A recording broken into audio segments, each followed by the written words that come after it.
Thank you so much for coming this morning. We left off yesterday at a really, for at least for myself, I'll tell you this, very interesting place where the great sage Vyasadeva, the compiler of all the Vedic literature from which all of this yoga, all of this Hinduism, all of this Vedanta, all of it stems from his works. He had accomplished such a task of writing the Vedas, the Upanishads, the Vedanta Sutra, the Mahabharata, the Bhagavad Gita, and then all the Puranas. Wow, he should have been feeling great, and yet he wasn't. And we have his picture again here. I keep coming back to him here, sitting alone there. Well, not his, but he was alone. And then you can see coming in the background is his Guru Narda. And we're gonna pause right here. He was feeling incomplete. He was feeling a little like something was wrong, like he hadn't fully accomplished his task. And he intuited that perhaps it was because he hadn't been clear enough about something. Perhaps people won't be able to understand what he was writing. Perhaps people will misinterpret it because he hadn't been clear enough.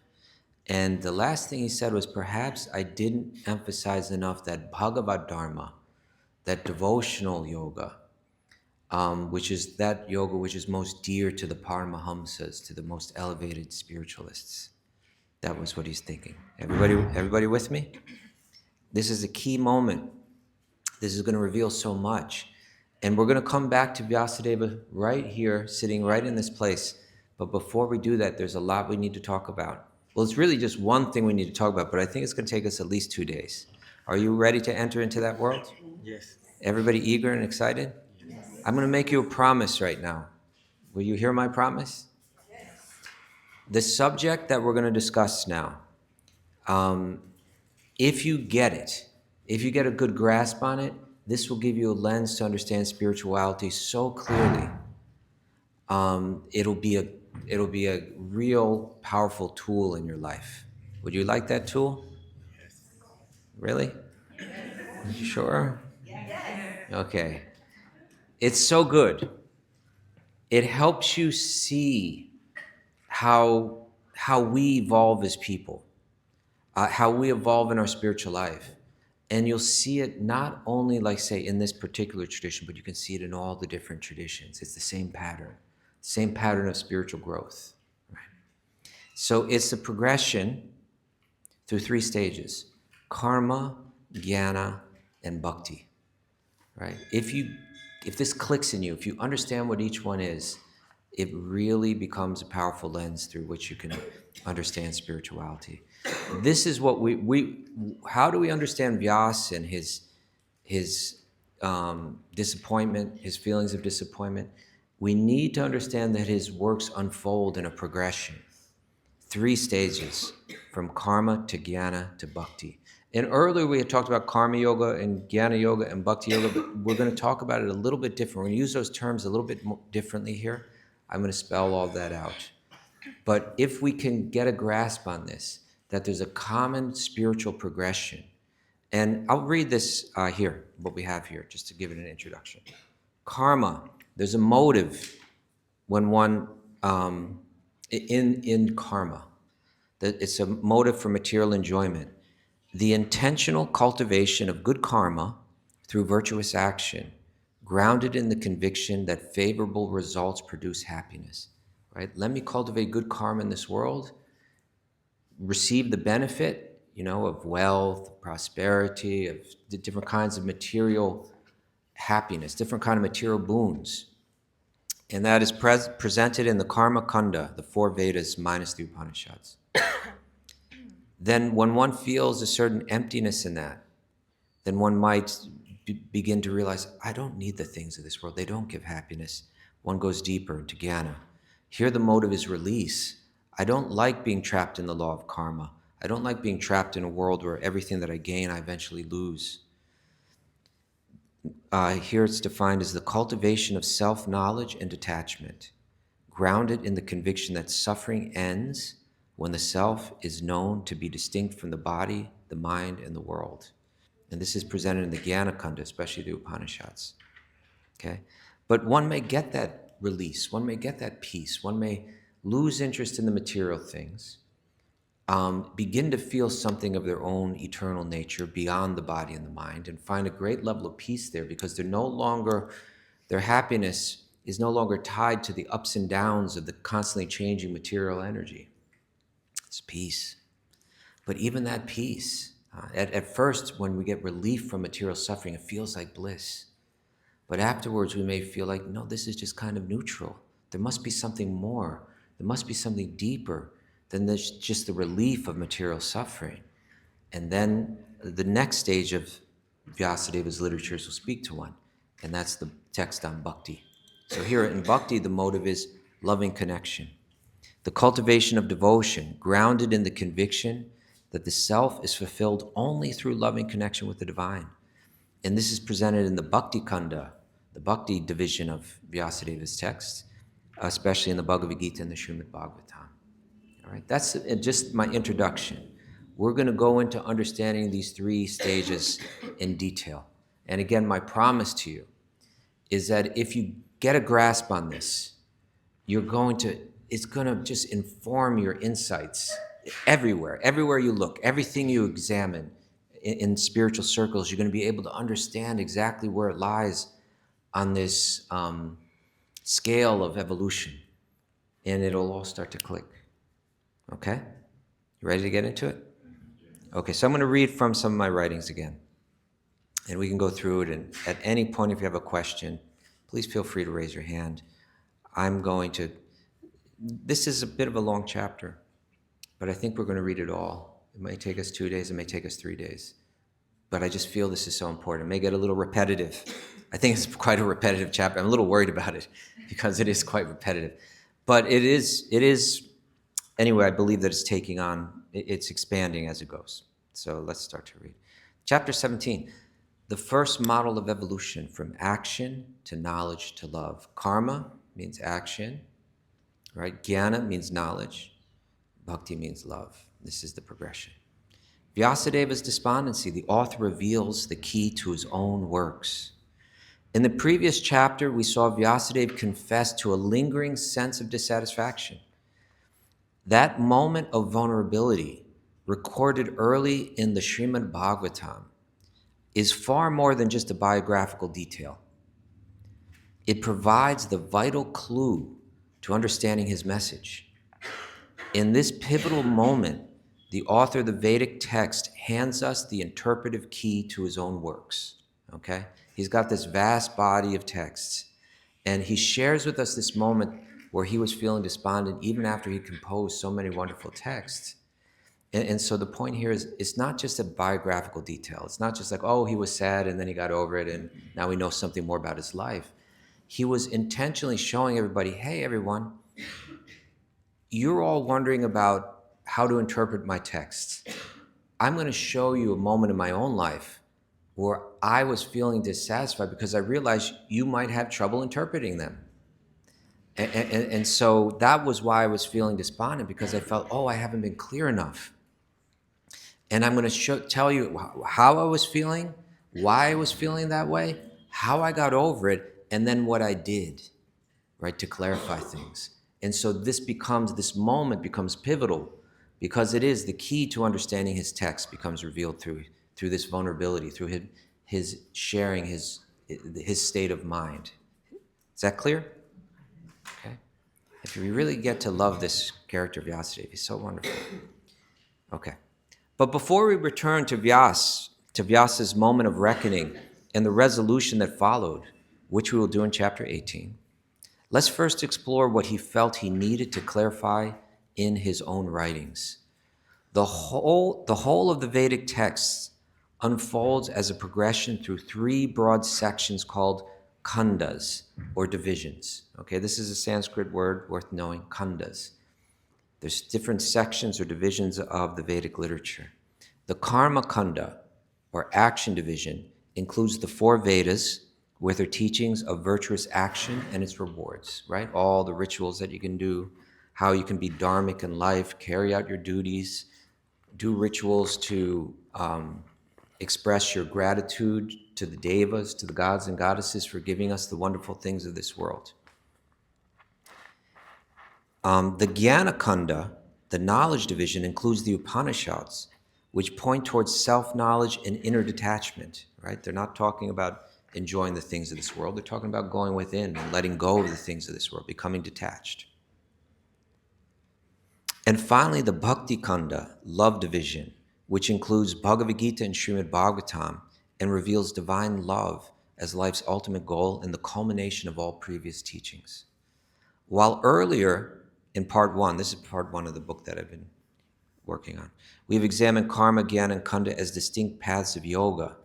In this chapter, we will look at them as they're presented in these divisions, not merely as paths of yoga, but as worldviews, each shaping how we see reality, understand our place in it, and orient our desires towards what we perceive as the highest good. These worldviews tend to unfold in a natural sequence, each one preparing the ground for the next. Okay, I'm just gonna go just to beat, just kind of fluff that out just a bit. In other words, when we use the term karma, the terms karma and jnana and bhakti, we're not just talking about a practice of yoga, but we're talking about a worldview. How do I see the world? If when I wake up in the world and I step outside my door in the morning, I look at the world and I say, today I want to attain more material things in life so that I can be happier.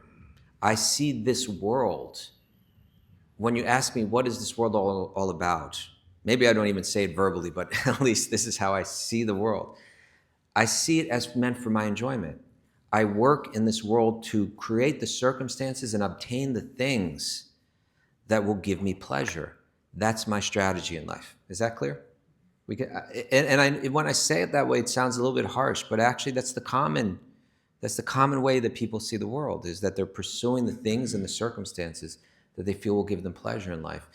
The Vedic literatures aren't saying that that's horrible or sinful or bad, but it's saying there's a really low level that one could be doing that at. But if one reads these texts and understands them, it can bring you to a higher level of material pursuits where you're really evolving as a human being. You're becoming generous, you're becoming kind, you're becoming sensitive. And if you embrace that, you're becoming grateful. And if you embrace that, not only do you evolve as a person, but you get blessed with more of the things of this world. So the Vedas are showing us how to be a civilized materialist, right? How to be a materialist in a way where you become a more evolved being and more harmonious with other beings and with the gods and the goddesses and with nature, like that. So this person sees the world as meant for my enjoyment, whereas the jnani, who's lost interest in the material things of this world, they see the world. Could anyone suggest what they see the world as? Huh? Suffering. I heard, did someone say illusion? These are both very good. I was thinking maybe prison, right? It's a place where we're trapped, right? We're trapped in a cycle of birth and death. I'm being born. And, the person that's interested in karma, that sees the world as meant for their enjoyment, they're like, yes, I'm going through births and deaths. The next birth I take, I want to take with more wealth and more beauty and more enjoyment. Let me act in a way so my next birth, I get more pleasure. Where the Jnani is saying the whole cycle of birth and death is pain, right? Even the pleasurable things, they come and then they go quick and you feel more pain. And then you got to take birth and do it again and again. I want to break that cycle. I want to be free from the ups and downs of this world. I want to find peace, right? And I'm going to do that by letting go of the things of this world. So one is trying to enjoy the world, or let's say exploit the world, right? Exploit is kind of a heavy word, but literally that's what they're trying to do. Trying to take for themselves. They're trying to exploit this world. What is the Jnani doing? Exactly. He's renouncing the world, right? I don't want to exploit this world. I want to renounce it. I want to leave it behind. Is that clear? And then the bhakti yogi, right? How do they see the world? Do they see it as like a playground meant for their enjoyment? Do they see it as a prison and a place of suffering meant to escape? They actually just see it all as God's energy, right? It's not meant for their enjoyment. It's not meant for their escape. They're off of the self-centered level of thinking. They're not thinking of it exactly as in terms of what I can get or what I can escape from. They're saying, this is all God's energy. Let me return it. Let me make it an offering, right? We see this huge Morty of Hanuman over here, right? Hanuman is the ultimate, not in this room, he's outside, but if you, in this temple right next door. Hanuman is the ultimate, the whole Ramayana, the story of Lord Ram, it really contrasts two characters, right? Ravana, who tried to take Ram's energy, Sita, for himself, right? And Hanuman, who went to recover Sita and return her to Ram. That's the bhakti idea, right? Because he loved Ram, right? He wanted to serve Ram. And so he saw the world as this is all Ram's energy. It's all meant for his pleasure. That's the entirely selfless platform. So we'll go deeper and deeper into this. Questions so far? Yes, Shami, let's get the mic back to him. I have the feeling that during one day I'm going through all those three. Yes. So if there's food in front of me, then Yes. I'm in the Karma Kanda, and then I'm in the Kirtan, or in while Japa, and then Bhakti. Well, you see, none. It's not that, like, say the bhakti. You're a bhakti yogi. That's where you're at, Bubba. and so it doesn't mean you don't enjoy the world, and it doesn't mean that you don't let go of the world. But ultimately, it's all not exactly for me, but it's all for God. And at least we understand that theoretically from the beginning of bhakti, and it awakens in us more and more as we go. So I think that's where you're at. Okay. In the back, yes, question? With the Jnani yogis saying they kind of see it as trying to escape, or it's a prison house, in some ways, does that keep them trapped also in the world? Well, it can grant them freedom from the laws of this world. It can grant them freedom from the law of karma. They can transcend that law and exist beyond it, right? It can help them transcend, which is all part of karma, this cycle of birth and death. So they can achieve this state. But in that state of peace, I use this example before. Everybody understands her question? The Jnani yogi, right? They're saying, I'm going to renounce the world. I'm not going to try to enjoy the things of this world. I want to become free. I'm going to go within and understand that within, when I go within, I can realize. I might do that through practices of meditation, stilling the mind. I might do that through jnanic exercises like examining my inner world through the lens of knowledge and seeing how all of my desires, the faultiness in all of them, and through the power of that reflection, developing a strong conviction to let go of my desires, break my desires. And so through that, they could achieve a peace, a relief from the ups and downs of the world, because they're no longer attached to the things of this world. They get peace. But I've been using this analogy that, sometimes someone, like when we're kids or something like that, someone holds our head under the water. And when the mind is, when the head is under the water, the mind is just full of it, nothing but anxiety, pure anxiety, right? But then when they let your head out of the water, all of that anxiety is immediately released. It's all gone, right? And when you take that breath, it's such a relief. All the anxiety is immediately gone, right? And it's almost like a rush of the rush of relief is so strong. It's almost like ecstasy, like I have what I need now. And that can feel like ecstasy, but really it's just neutral, right? It's just like we're all breathing right now, and it's no big deal. It is only in comparison to intense suffering does the neutral stage seem like bliss. So for the bhakti yogis, they see the peace and the release of the jnana yogi not as a great accomplishment. From their perspective, actually it's very empty, right? If we were struggling hard at work in the city every day with all kind of tension and competition, and we got to go on vacation, to go out onto a tropical island, and we're just by ourselves out there, and there's nothing but sun and the surf and peace, it would be such a relief. Oh, paradise, right? But how long could we be there alone? And if we're all alone out there and trapped alone, well, at a certain point, that paradise becomes a place of misery, right? You understand? So the Jnana Yoga is achieving something real. From that perspective, I suppose that island would be a prison, right?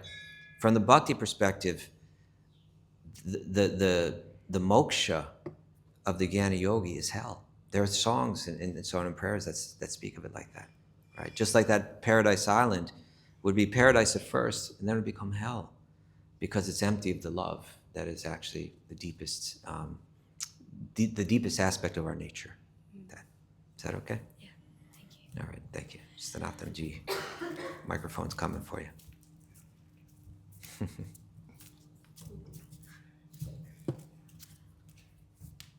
So in that state of release or peace that you say that the Jnana Yogi is experiencing, isn't he also experiencing the nature of the Brahman? Because Yes. and nature of Brahman is just pure love. Well, you see, it depends how we use the word Brahman. But if we're talking about the attributeless Brahman, Nirguna, you mean? Like Nirguna Brahman, that is the feature of the Supreme without showing his love. So that just feels like peace, right? That Nirguna Brahman is like attributeless. Love requires attributes. You love someone because of their attributes, because they're kind, because they're compassionate, because they're sweet, because they're beautiful. It's their attributes, that stimulate this love. That is the attribute-less feature of the Supreme. So that's not where the love is. Now, this is how I understand things, Prabhu. Let me share it with you. We had Advaita Vedantins historically, and they presented it straight, right? Shankar's teaching. Shankar wasn't talking about finding love in Brahman, right? And then you had the Bhakti Yogis, and they kind of rose up, and they were talking about love as a full explanation of Vedanta. And then you had what became known as Neo-Vedantins, and they kind of combined the two, right? Like, yes, ultimately you are God and all that, but then you realize you are love. They started building it. Shankar never spoke like that, right? So I don't think you'll find Shankar saying, or Bhaktivedantins or Advaita Vedantins saying that you find love in the attributeless Brahman. I think it's gotten mixed up from lineages that never defended that position, that never wrote commentaries on Vedanta Sutra and Bhagavad Gita and the Upanishads, defending that you find love in the attributeless Brahman.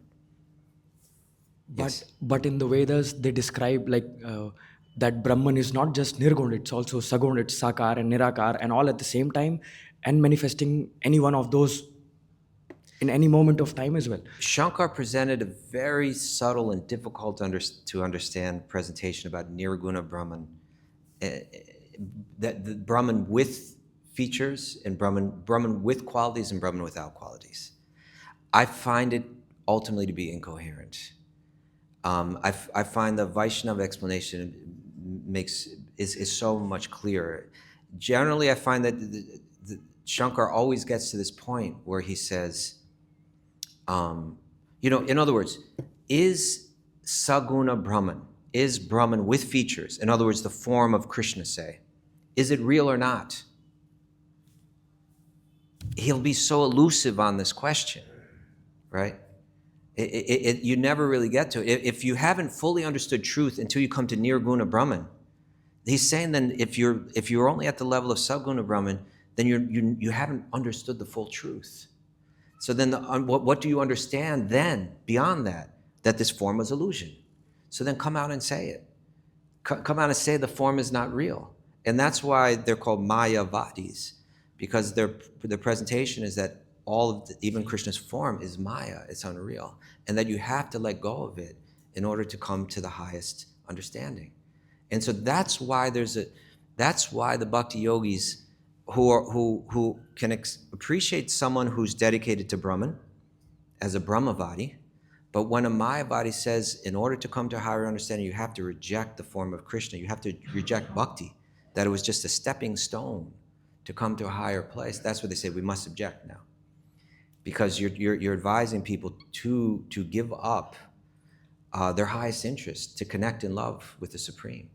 Ultimately, that vision is let go of ideas of love. We talked about that earlier, that love is not, it has no existential reality, that love is just something that plays in the mind, it comes and goes, it's something of the material realm. The Bhakti Yogis are saying, no, love is of the highest realm, but it's not found in Nirguna Brahman, because love requires duality. It requires an object of love, the one that someone loves, and the subject of love, the one that holds love in their heart for that object. Yes?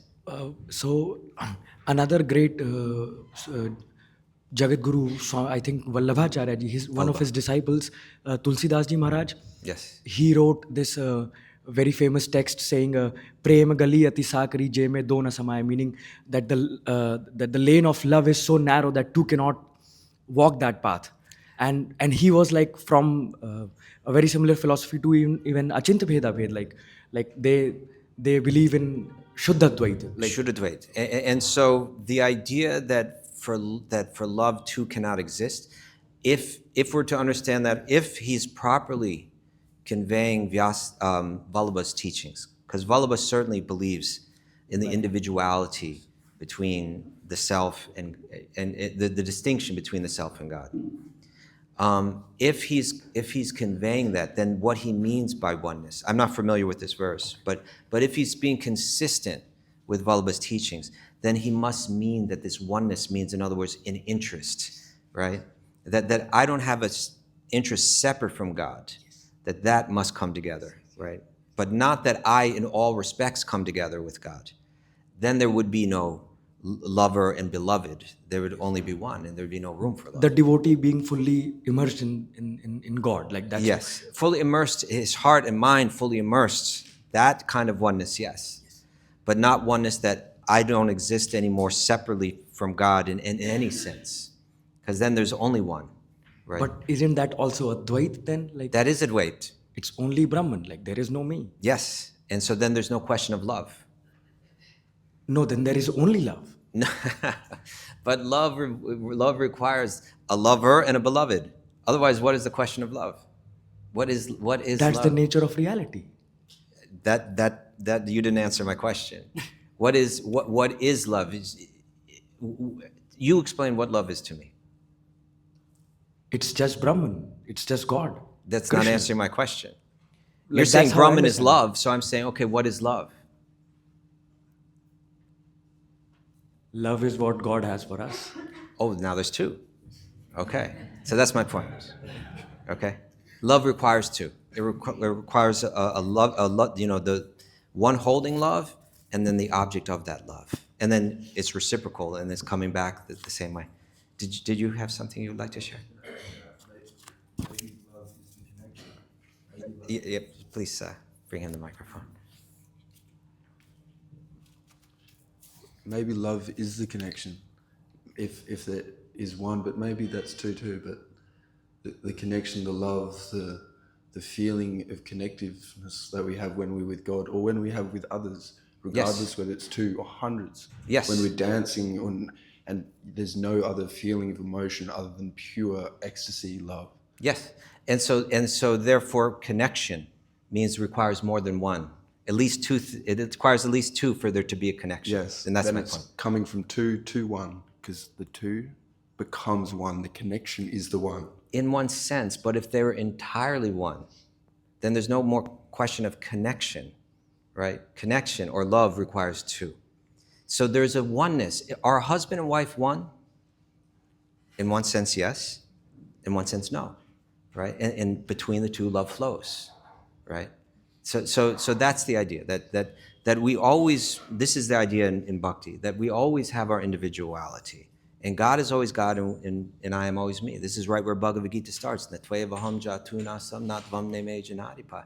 Arjuna, never is there a time when I did not exist, nor you, right? Nor any of these kings. We all have this eternal individuality, and that individuality experience itself in the most complete sense through love with its origin, which is God. Like that. Okay, thank you. Yes, Amiti. Thank you. So if you're a practitioner of Jnana Yoga, what do you think about Bhakti Yoga? Like, do you think Jnana is just the end of the road and that's where you want to stay? Well, it's a very good question, and in order to answer this, I have to be clear. When we say, if you read what a Jnana Yogi is in the Bhagavad Gita, it's a path that is not in any way incongruent. Is that the word that I want to use? It can be a step towards bhakti. In other words, Bhagavad Gita is going to say, Krishna is going to say, Bahunam Janmana Ante, after the end of many births and deaths, Jnanavan, when the Jnana Yogi finally achieves Jnana, Mam Prapadyante, they surrender to me. So their path of Jnana becomes a path of surrender to Krishna, or it dovetails or leads to, culminates in bhakti. Okay, but then there's another, but more commonly when people use that term, they're not using it in the precise way the Bhagavad Gita uses it, but generally they're speaking about an Advaita Vedantin, someone that believes that, again, the form of Krishna and the feelings of love for Krishna and devotion is a good step up. It'll help you evolve. It's encouraged until you're ready to let that go as well and come to the higher level of knowledge. Knowledge is higher than love. Love is a stepping stone to knowledge, and when you know yourself, then you know that all form, all individuality is an illusion. So there is a distinction between these two schools of philosophy, two different ways that these texts are being interpreted. And this is exactly why Vyasa is feeling this despondency, because he's realizing there's two ways that my text may be misinterpreted. One is that someone may look at the Karma Kanda, the Jnana Kanda, and the Bhakti Kanda and say, just pick the one that you like the most. It doesn't matter. And he's saying, no, this is an evolution. This is a progression. The other way is that one could take lower teachings and present them as the lower steps as higher steps, right? The Jnana Yogis say Bhakti is the lower step. The Bhakti Yogis say that Jnana is the lower step, Bhakti is the high step. Now, what does Vyasa say? That's the question. What does the author of these texts say? And that is what he's contemplating right now. How am I going to explain it? And that becomes explained in the text of Srimad Bhagavatam, where the author himself clarifies all misunderstandings. Is that okay? All right. Yes, another question. Do you think in some way it could be a mistake to choose an ontological position on reality? Because clearly reality is beyond the grasp of the discriminating mind. Yes. And so you're choosing between, in Buddhism, we might frame it as the relative and the absolute. In the relative sense, there's you and me and relationality and time and causality. In the absolute sense, you can tear all of it apart. It's pretty easy to do, to see that these are all just kind of assumptions that we're making about the world. In Buddhist philosophy, you'd say, at least in Mahayana, you'd say they're both really the same thing. In some sense, they're two reflections of the same reality that, your mental faculties just can't really grab onto. Yeah. So then what is the value of saying, because in the way that I'm kind of reading this, it's Bhakti is kind of this relational view, maybe Jnana is more of this absolute view, choosing one to be the culmination instead of allowing them both to exist simultaneously. Both do exist simultaneously, there's no doubt. And what you said is exactly what all the Vedantins say. In other words, that these are beyond the grasp of the power of our inference, let's say, right? There is certain knowledge that's beyond the power of our speculation, right? It's beyond the power of our perception, and it's beyond the power of our inference. So then how do you get that knowledge? This is the question. And within Vedanta, whether one's a non-dualist or a dualist, both accept that you get that by testimony. you get that by hearing from a source that's beyond the limitations of our own inference. If you hear from a source and the source is accurate, then you can get the truth. And when you get that truth, then it's going to lay it all out for you. And then you can experiment with it. Then you can approach it and experience that which is beyond the senses or inference. But let's be clear about this. Both of these classic schools of Vedanta are making a choice. Both of them are saying, and I respect both schools, because what they do is they back up what they're saying by writing their commentaries. And I think in more modern times, you have people that say, oh, let's just blend it all together. You can choose whichever one, it doesn't make any difference. Shankar doesn't say that, right? And none of the Bhakti philosophers. All this real tradition of it, they say, let's examine it. Let's try to understand what's being said here. This is really important stuff. Let's try to understand where it all really goes. And within this literary tradition, you have the author recognizing, oh, it's become confusing. Let me see if I can clarify it. So if he's taking the trouble to say, let me clarify it, I'm not going to assume that ultimately it's unclear, or I'm not going to assume that it doesn't matter, because to him it seems to really matter.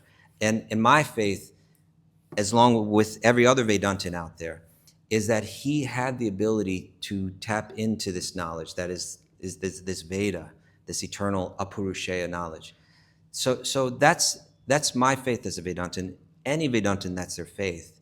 It's just a question of their interpretation of that. Is that all right? And just quickly, Yeah. so is the idea though not that it's just like a skillful means, like a practice, but it's really the status of things that, there's this relationality and love, and that's like the final step of the spiritual progression? That love is not just a practice, but that it's the goal?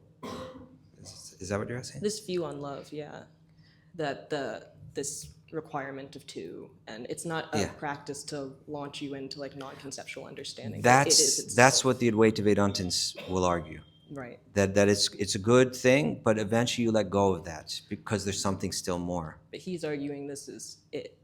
Vyasa will reveal that. If you read the Bhagavad Gita, it's really clear in Bhagavad Gita, but still it wasn't enough. And then he wrote the Srimad Bhagavatam, which at great length argues this. So, Krishna is going to say, what is it? Mata parataram nanyat kinchidasti dhananjaya. There's no truth superior to me. Where Shankar is arguing, no, there's something superior. That form is ultimately problematic, as all forms are. There's something higher. You can go through the Bhagavad Gita again, so many verses where it's really clarified. So you have these texts, the Upanishads, which are cryptic and more aimed to a person who may have a resistance to the idea of the absolute having form, or the absolute having of myself having some kind of ontological dependence on a higher being.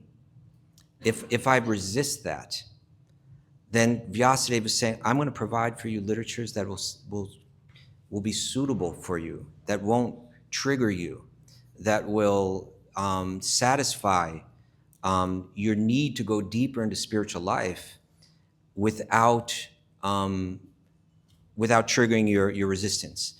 Patanjali does more or less the same thing, right? Patanjali is like saying, I'm going to show you how to achieve samadhi. It's a very difficult thing to do. Or you could just surrender to God, right? Ishvara Pranidhana is there. You can just do that. It's like a much easier way, but that might not be your way. So let me describe this incredibly difficult way to do it if you like. That's essentially what Yoga Sutras is saying. So this is the point. He's speaking to people on all different levels. At least I can see you're a good thinker. And so let me go through this chapter, and then we can revisit these questions. Is that okay? Thank you. Yeah. Okay. We've got about 10 minutes left for today, so it may take us a while to get through this chapter. We really need like a good 3-hour class to get through this chapter, I think. But let's see what we can do here. Okay. Does anyone remember exactly where I was at? Oh, yeah, we read that. Oh, yeah. Well, let me read this paragraph again. While earlier in part 1, we examined karma, jnana, and bhakti as distinct paths of yoga, in this chapter we'll look at them as they're presented in these divisions, not merely as paths of yoga, but as worldviews. Right? I see the world for my enjoyment. I see the world as a prison. I see the world as God's energy. As worldviews, each shaping how we see reality, understand our place in it, and orient our desires toward what we perceive as the highest good. What's the highest good? The karma is thinking the highest good is to do the right rituals and live the dharma and reap the benefits. The Jnana Yogi is thinking the highest good is to achieve this peace and this feeling of oneness. And the Bhakti Yogi is saying the highest good is to awaken the love. As we move forward in this chapter, I'll ask you to keep this in mind. Keep this in mind, please. The progression we're discussing isn't just theoretical. It somehow unfolds in the journey of most every seeker, and it may already be quietly unfolding in your own life, even without your realizing it. By learning to recognize these stages of growth, we can gain insight into where we've been and what our next steps might be. In this way, it offers us both a mirror of our inner evolution and a map of our next steps. Okay? The seeker's progression illustrated through the metaphor of a child's awakening. Okay, this will be the main metaphor I'm going to use to explain all this. And I think we might have enough time to get through it. You ready? To illustrate this progression, let's consider the story of a child growing up under the care of loving parents. This simple picture captures in a relatable way how the soul evolves from selfishness to detachment to selfless love. Karma, jnana, bhakti. At first, the child lives in ignorance, selfish, demanding, and oblivious to how the parents constantly provide for them. When denied what they want, say a limitation on how much television the child can watch, the child becomes furious and blames the parents, accusing them of being unfair. This is analogous to the stage of development the sages call vikarma, or reckless action, motivated by self-interest, seeking worldly enjoyment, but without recognizing any higher power or guidance. So this is the stage before karma, okay? Karma means I want the material things in life, but with recognizing that they're coming from a higher power, right? Vikarma means I don't recognize any higher power. I'm just taking what I can get in this world. I'll read this again. This is analogous to the stage of development the sages called vikarma, or reckless action, motivated by self-interest, seeking worldly enjoyment, but without recognizing any higher power or guidance. It's a state of ignorance and resentment towards the higher power that sustains them, the parents in this case, perceiving only injustice where there is love, right? And people say these kind of things all the time. In other words, like, why am I going through this disease? Why is this happening to me? This isn't fair, right? One person interprets it that way, and another person, like even, who was it, Ram Dass? Was it Ram Dass? Who had, what did he have, like a stroke? And he said something like, this stroke is like, does anyone know? He said something like, this is God in the form of this stroke, or thank you stroke, or something like that. I forget how he, but in other words, he saw that, oh, this is grace, right? Even this disease, even these terrible, painful things in life is grace. It's a manifestation of love.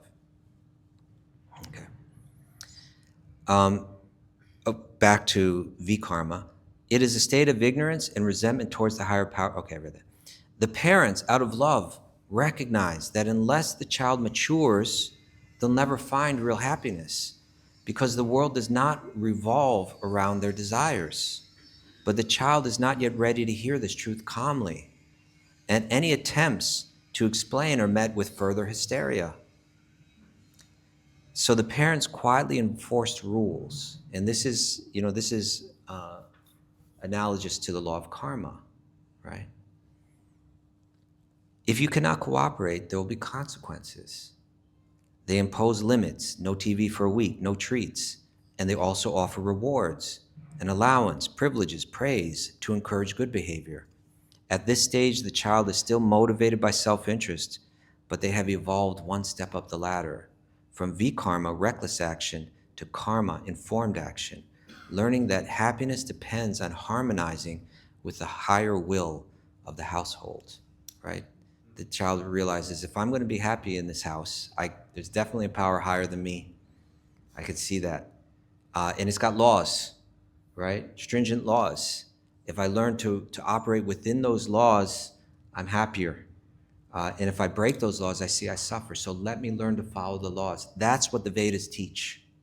That's what the karma kanda, the karma section. How can I live in harmony with the higher power's laws so that I can enjoy my material life better? Okay. Again, this is not going to be seen as the highest stage of evolution, but it's a step up from vikarma. Okay. As the child grows further, they begin to see through the game of reward and punishment. They lose interest in striving for approval or accumulating privileges, which have begun to feel petty to them. They are now evolving from the stage of karma to the stage of jnana, a deeper knowledge of themselves and what they can and what can and cannot satisfy them. But in turning away from the rewards they once enjoyed, they also withdraw emotionally from the parents. They live quietly, avoiding trouble, but they see the home as something to endure rather than embrace, right? They see this world as something to endure rather than to embrace. They no longer rebel, but neither do they engage. They remain detached and aloof, disenchanted and peaceful, yet still failing to grasp the deeper meaning of their relationship with the parents. There is an emptiness in their heart, okay? Gradually, fuller maturity dawns. The child begins to hear, perhaps from a wise aunt or uncle, the truth they had missed. This trusted figure explains what the child couldn't see before. Your parents' rules, their patience, even their punishments were all expressions of their love, guiding you towards your own happiness. Through this message, the child sees more clearly. Their heart softens as they realize that the parents' love had been flowing all along. Through their providing, their correcting, and their patient waiting. But the child's ignorance, resentment, and self-absorption had blocked them from feeling it. Don't we see this as like a common pattern in relationships between kids and their parents? Often it's when the kids have their own kids, and then they go to their parents and say, now I realize everything. You know, I was always so sad you're enforcing these rules on me and this and that, and now I get it all. I'm sorry. Forgive me. And then their relationship becomes closer. They understand each other better. So now, for the first time, the child feels moved not by fear or self-interest, nor by detachment, but by love. To give back, to serve, to honor the bond. Love flows from the parent's heart to the child's, and from the child's back to the parents in perfect harmony.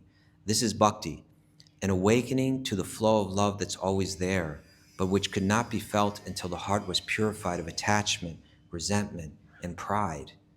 This is the true evolution of the soul, the fulfillment toward which Vyasadeva's entire body of work builds, from the rituals of the Vedas to the wisdom of the Upanishads to the devotion of the Bhagavad Gita and Srimad Bhagavatam.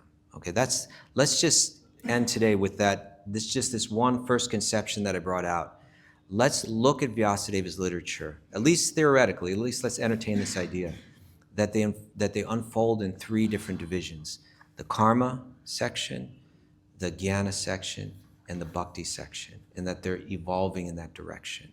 And what we're going to do tomorrow is we're going to go through each one of these, karma, jnana, and bhakti, and examine them through all these different lenses.